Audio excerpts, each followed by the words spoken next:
Welcome, everyone. Welcome to this special bonus content, audio-only version of Mysterious Forces with Natasha Nyxx. I'm glad to have you here. I'm glad you're listening. This program is an excerpt from an interview I did with Richard Dolan at Contact in the Desert on June 1st, 2018. And it was the very first interview that I had done for what I thought was going to be this show. I had originally intended to do a straight interview show, like so many others. And I went to Contact in the Desert and I conducted some interviews, which will also be following. And you'll hear that it was quite different. And I was very nervous. And I want to do a little setup for what happened.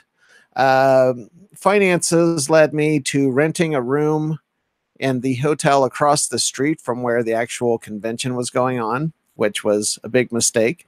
And I had to get Richard to come over to my hotel room to do the interview because I had set up all of my audio equipment there. I didn't have a table at the convention, and I hadn't quite seen people doing the guerrilla recording in the hallway yet. So I had to figure out something. So I was having him and Tracy come over so I could do this interview. And we had been talking about doing an interview for about a year and a half. And I was really, really excited about doing this. So because I was low on money and I didn't have a regular rental car and I had flown into Palm Springs, I rented a U-Haul truck.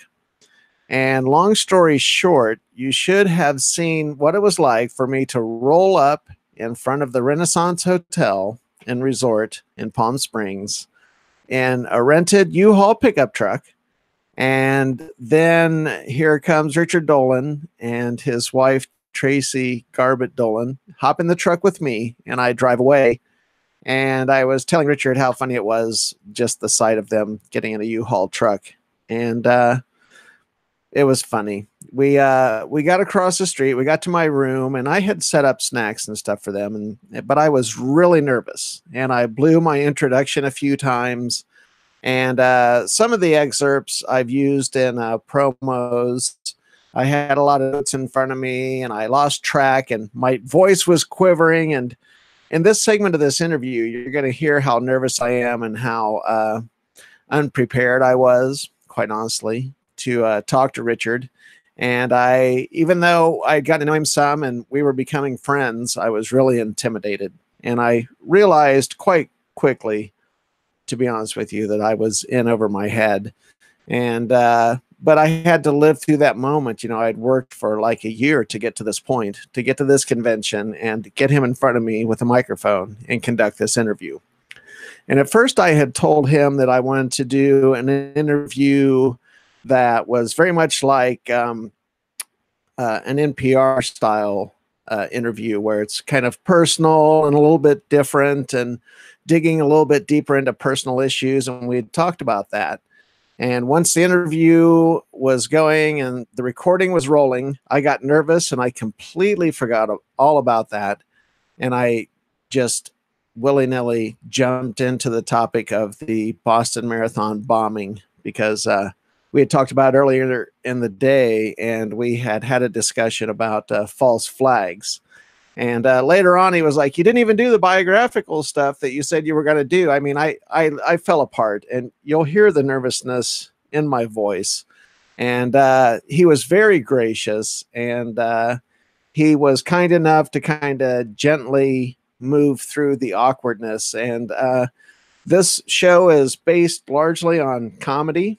And there is comedy here if you listen to the tension, if you listen to me kind of fall flat and not have my usual confidence.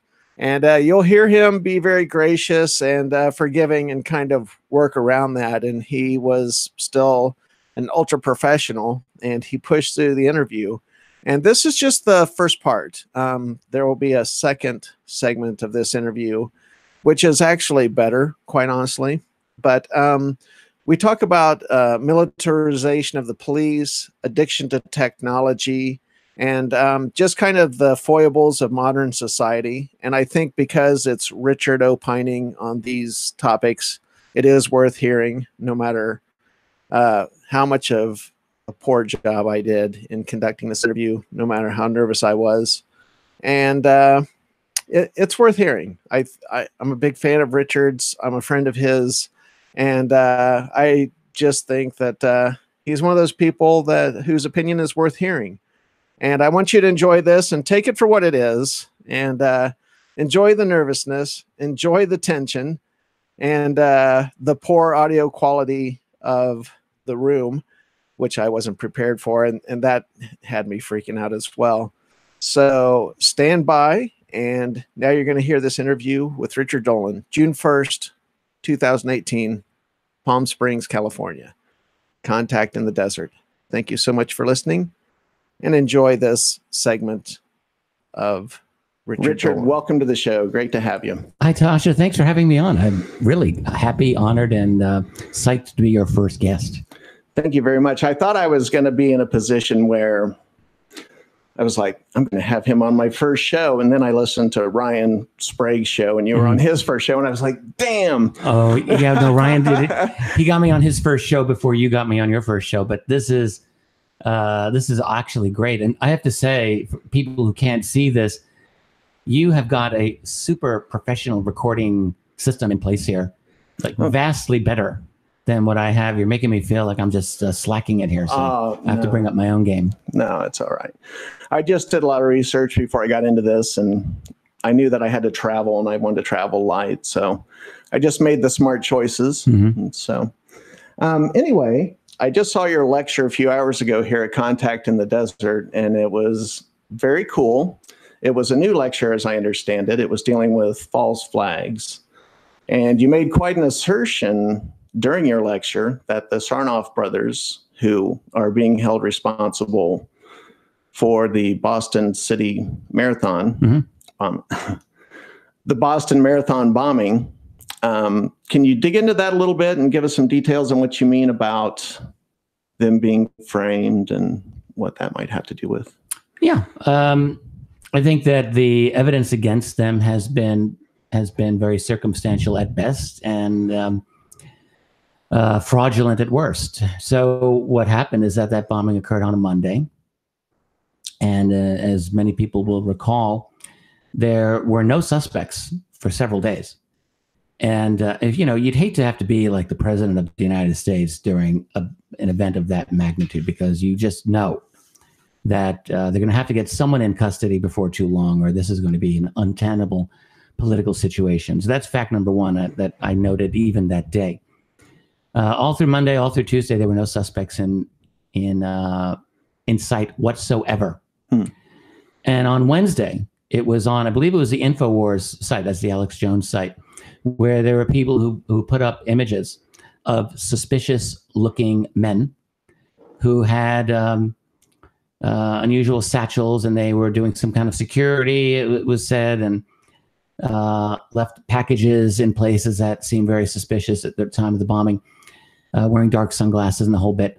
And once that got out, this is on Wednesday, the FBI immediately, almost within hours, said, no, not them, these two. And they pointed out to the Sarniev brothers, Tamerlan and Zhokhar Sarniev, who are Chechen Americans and immigrants to the United States. They were totally Americanized, college students, who were just kind of hanging out at their place, like as if nothing had ever been, different.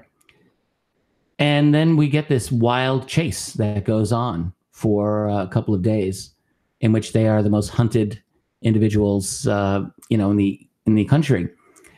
So what I guess I would say is that a lot of the things about the chase against them are very, very problematic. And I'm trying to think of the details here right off the top of my head. I actually wrote a piece on this for the Gaia series on false flags, which is unfortunately, one of the few episodes that did not get aired. And I would like for that to be aired at some point. But essentially, these brothers were very, very quickly rounded up and framed. Tamerlan was the stories of his arrest and death were very conflicting. So you have a situation where there were claims that he was brought out and arrested nude or practically nude, and other claims that he was leading a shootout with police. The younger brother, Zokar, supposedly shot himself in the throat during the shootout with the police. There was the claim that they shot and killed I think it was an MIT security guard. There was a claim that I think it was a Chinese American driver that picked them up, that claimed that they'd gotten to this whole conversation just describing their entire escapade to this person, this random person that they just met. And then, there's the fact that a friend of these two brothers, by the way, named Ibrahim Abramovich, I believe his name was. He was another Chechen friend of theirs in the state of, in the American South. I'm trying to remember exactly where, who was shot and gunned down in his kitchen after being questioned for a number of hours by FBI and I think Massachusetts state troopers, alone in his house. And according to his mother, he was shot, I think, 6 times in the chest and once in the back of the head. That was not confirmed by the authorities, as far as I remember. But what it certainly looked like there is that they were trying to get him to pin a triple murder from 2011 on those two brothers in Massachusetts, and I think he just set up yours. And one thing led to another, and they just took him out. I think what we have with the Boston Marathon bombing is a pretext. Oh, and the other thing about the bombing, incidentally, is that before that bomb went off, there were announcements at the marathon stating that there was about to be a drill that was about to go off that indicated like a bombing drill. Mm-hmm. This is another of these cases with these many false flags where there's a drill going on at the moment of Which is the event always itself. suspicious, in my opinion. Right. So there's a lot of things I'm leaving out of this, unfortunately, and it's fine. But what you do have with the Boston Marathon event is really the rollout of something new in American history, which is militarized police for the first time. And in the case of where you have 19,000 on Friday of that week, 19,000 or more police officers who were essentially no different from military troops. AR-15 automatic weapons, heavily armored vehicles, pounding on people's doors, essentially demanding to break into their homes to look for these two brothers. America has not seen that. No, that was the first time. That was the rollout of that. That was the new thing. And I think that was actually the main upshot of the Boston Marathon bombing, is just to introduce this new concept of policing to the country. That is something that concerns me about the militarization of local police, is that they seem really anxious to try out their new toys. They're always ready to put that training into action, because I think it serves as a warning to the general public. It's like, this is what will happen to you if you step out of line or if you get suspected of anything. I grew up in a family of police officers. My dad was a New York City police officer for many years. I had an uncle who was a cop. I have a cousin who was a New York City police officer. I grew up knowing all of my dad's old partners, and I have a real fondness for cops. And I know a lot of Rochester police officers in my city now, and including the former chief of police of Rochester. I know him pretty well. But the thing is, police officers today increasingly are on steroids. So they're jacked up on that. And I mean, everyone knows that it's an open secret, and it changes their behavior. It makes many of them hyper aggressive. They feel that there's a war going on. It's the war of them against civilians, increasingly. And when you have a case where a nation's police officers are starting to look at the public as hostiles, all right, that's a military type of a situation. And increasingly, I feel what has been happening, and this long predates the 2016 election. This is going back quite a few years, where we're seeing this militarization and attitude of police. It's not a good sign. That's not the way police officers, in my view, are supposed to be. The public servants. Exactly. Public servants. And that's not the image of a police officer that I think people in our age range grew up with in the 70s. No. That was just not our view of the authorities whatsoever. They were supposed to be people that you turned to when you needed help. And you know, police officers, look, they'll say this isn't the same world. It's a lot more dangerous. There's heavily armed gangs, and we understand that. Okay, but it still, there's so many cases of police officers really going kind of crazy against innocent civilians, and not all of them are black, by the way. There's certainly a lot of minorities are targeted, but you have a lot of you know, white people just as much getting targeted by hyper-aggressive police officers. Absolutely. It's not strictly speaking a racial thing. Right. It's multi-layered, and I think class often has a lot to do with it. Yes, absolutely. Class is the thing. So if you're poor, if you don't dress quite right, if you don't look the right way, then they'll be more inclined to look at you as the enemy. And it's unfortunate. I'm hoping that there'll be a turn in America and people will want something different. But I get frustrated because I look around and what I really see in America, especially amongst the middle class, is a lot of apathy. And I think this is by design. I'll be perfectly honest with you. I think the creation of apathy, I believe what we're moving into is a situation where basically the whole working class and middle class of America is just being disemboweled. It's just being tossed aside. And the reason is there's just not a place for them. So if there's not a place for people, then what do you want them to do with their lives? You certainly don't want them to have to be energetic, you know, conscientious citizens, because that's just going to make them crazy. So what you want to do is give them drugs, legal and illegal. You, you know, tacitly flood the market with all kinds of narcotics. Which funds black programs. That's right. That's the CIA, you know, stands for Cocaine Importing Agency, I believe. Mm-hmm. And then also with legal pharmaceuticals. And it's, you know, the late Jim Marrs had one of the best titles for a book. He never wrote, but I love the title, called Zombie Nation. And I would love to do a book by that title one day, since he's not around to do it now. But the idea that the nation has just been, you know, we're drugged up, and literally, and then also with mindless distraction entertainment, which is utterly useless and worse than useless.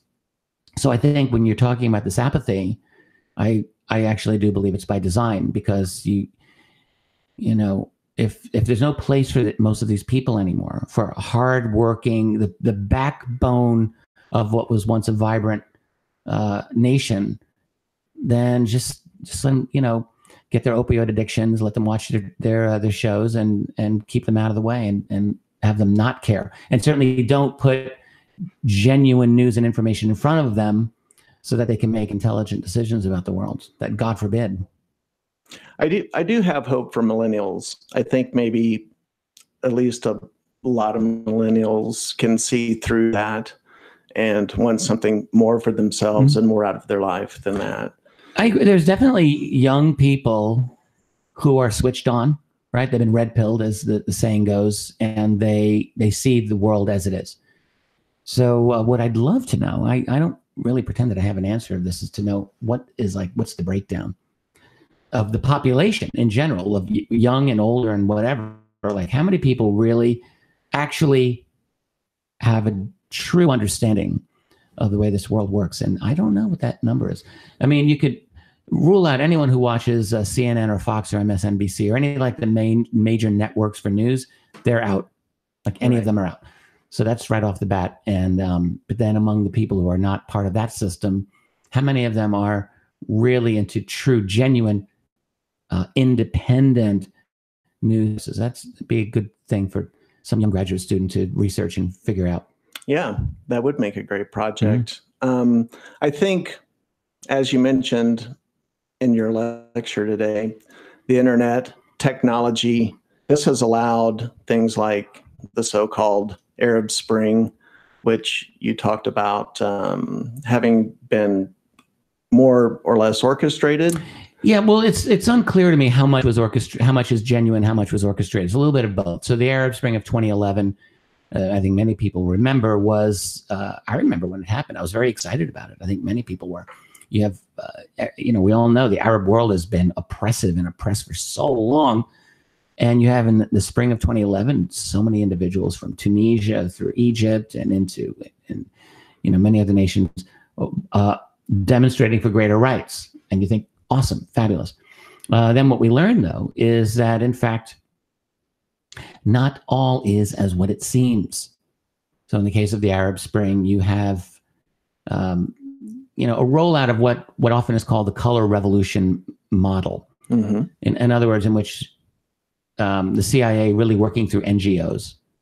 So I mentioned the National Endowment for Democracy, which was founded in 1983, funneling money through other international NGOs, which then funneled their money to local NGOs and nations. That's the whole model of regime change nowadays. It's not, CIA doesn't just do direct military coups anymore openly the way they used to in the 50s and 60s and 70s and 80s. Now it's working through NGOs. Anyway, with the Arab Spring, you have a situation where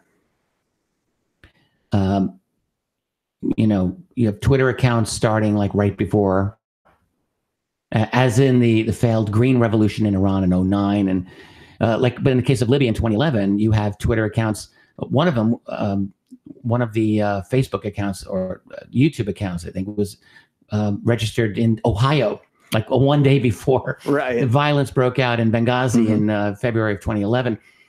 And, everything in English is clearly designed for Western consumption. Relating to Libya, I think it was the most obvious and most egregious that this was an operation. The United States flew a man into Benghazi. He had been living in the U.S. for 20 years and said, "This is the new leader of the rebels."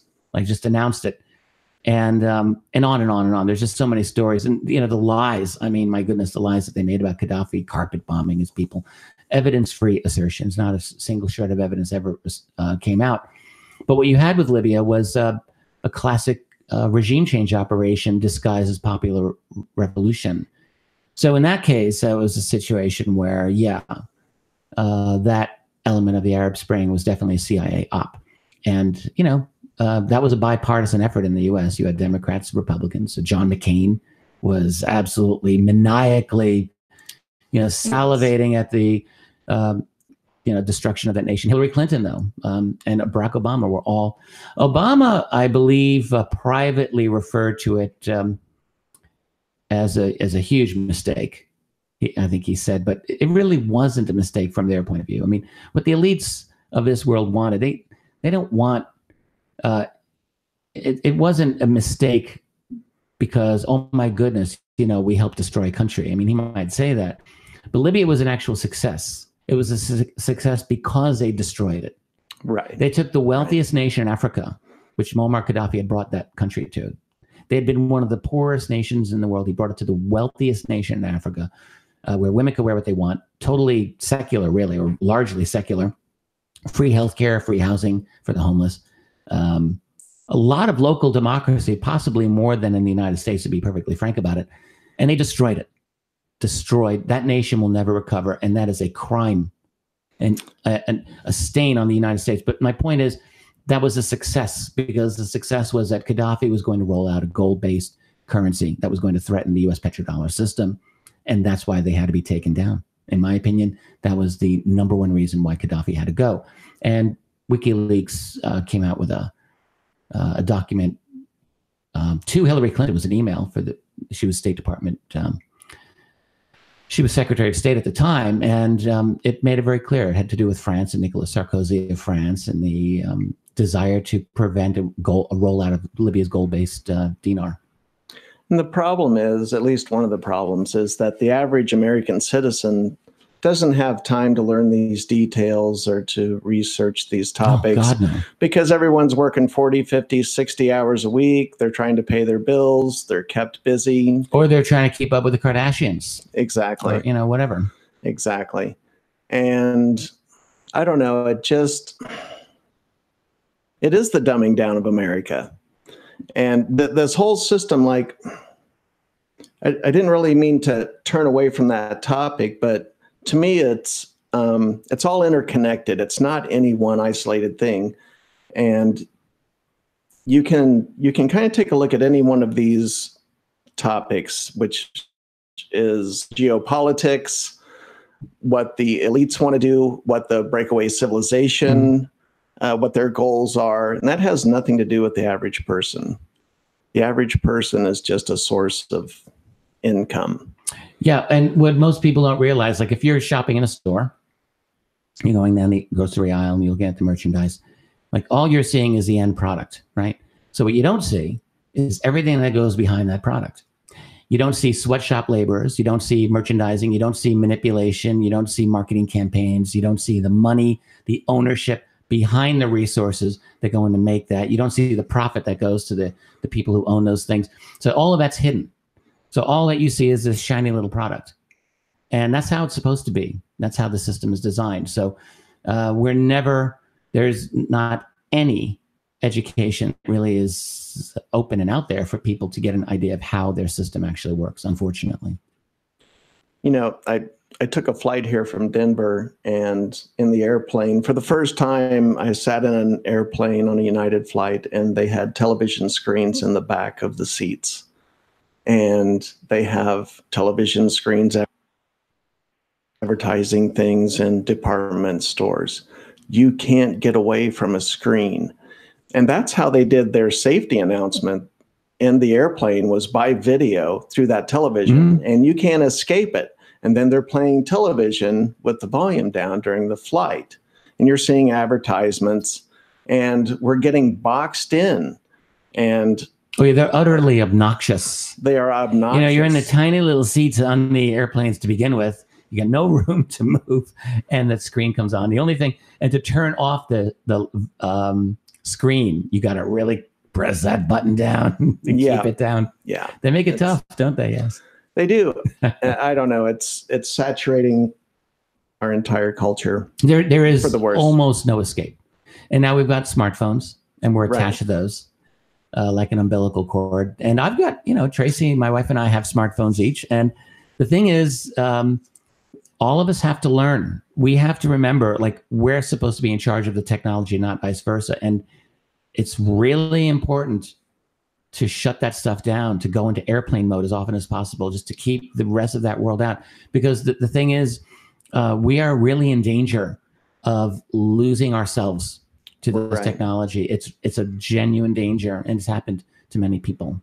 Yeah, I think so. I can attest to it myself that, I caught myself using my cell phone too much, but I had to kind of wake up to that fact and take a look. It's like, what am I really doing with my time? Well, and we get dopamine hits when we get likes on Facebook and all of this other stuff. So it's truly, literally addictive.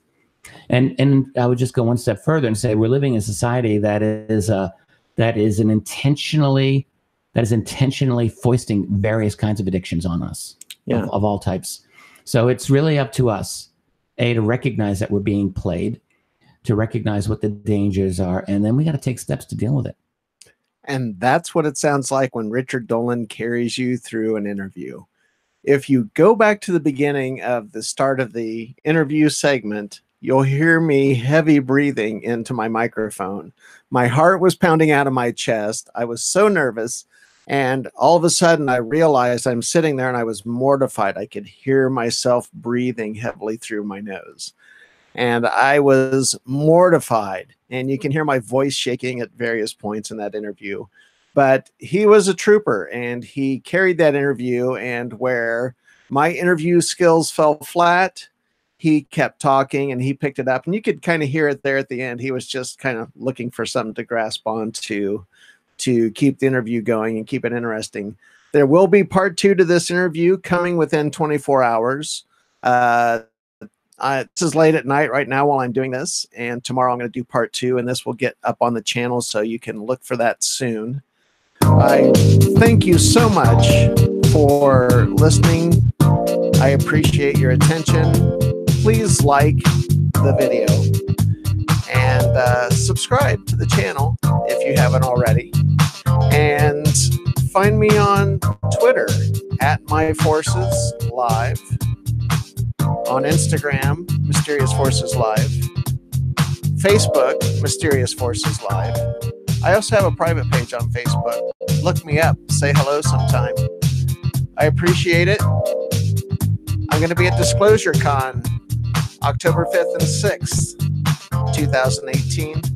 Look it up, Disclosure Con online. Thank you for listening to this. Once again, look for part 2 of this interview with Richard Dolan. The second part is even better than this. Thank you so much for listening, and have a good night.